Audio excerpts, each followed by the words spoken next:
Tell us how stress affects us mentally in processing some of these red zone issues. Yeah, so when we're at low levels of stress, right? I call it the green zone, a 0, 1, 2, 3. You're using more of your frontal lobe, that beautiful structure that differentiates you from other animals, right? It allows you to engage in executive functioning, problem solving, perspective taking. So in the green zone, we're using that frontal lobe. This is where confidence happens. Yeah, I'm not perfect, but I believe in myself, right? Resilience. Yes, times are tough and I know I can handle it. But as we go up on that distress scale, our focus narrows so that when we get into the red zone, we focused almost exclusively on the negatives, what's wrong.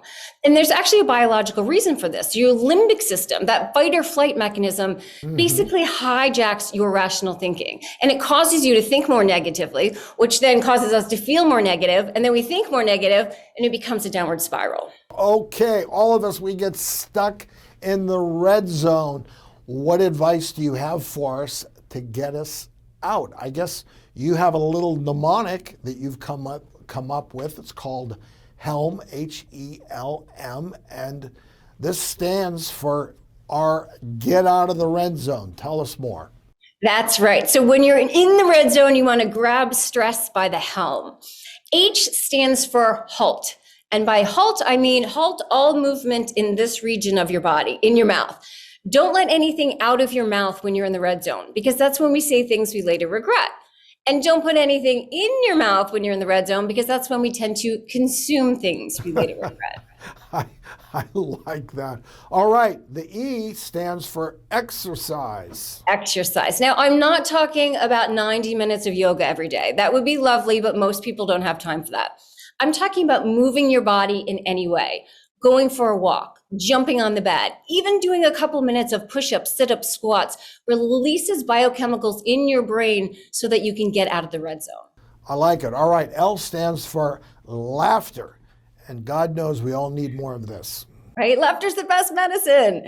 The other day, my teenager was being rather teenagery, and I noticed myself in the red zone.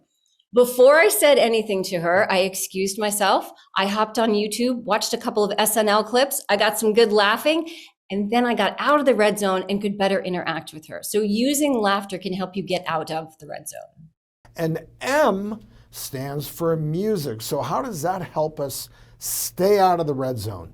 Right, so we've all heard a song that we haven't heard in years, even decades, and it brings us right back to that time, right? Music is very powerful when it comes to impacting our emotions. A lot of my coaching clients actually have a get out of the red zone playlist on their phone. So when they notice themselves in the red zone, they just hit play, they listen to that music, and it helps them get out of the red zone.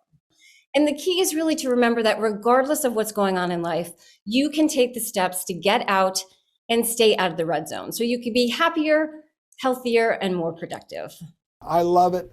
Dr. Elizabeth Lombardo, thanks so much for joining us today. Thanks for having me. And again, Dr. E's book, the name of the book is Get Out of the Red Zone. I'm going to read it. You should too.